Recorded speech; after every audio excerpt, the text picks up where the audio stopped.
हिंगोली जिल्ह्याला हवामान खात्याकडून ऑरेंज अलर्ट जारी करण्यात आलाय। हिंगोली जिल्ह्यातील शाळांना सुट्टी जाहीर करण्यात आली आहे। नागरिकांनी सतर्क राहावं असं आवाहन प्रशासनाकडून करण्यात येत आहे। हिंगोली जिल्ह्यात सकाळपासून मुसळधार पावसाला सुरुवात झाली आहे।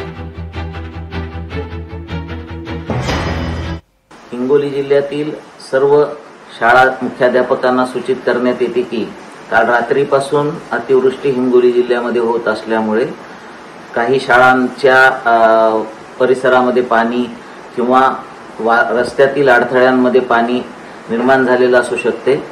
याबाबत माननीय जिल्हाधिकारी यांच्या निरोपानुसार आज हिंगोली जिल्ह्यातील सर्व शाळांना सुट्टी जाहीर करण्यात येत आहे।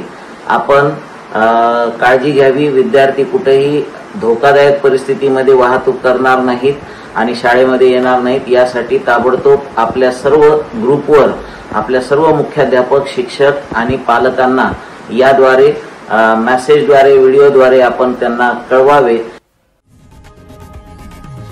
लोकशाही मराठी ऐका, पहा, जागरूक रहा।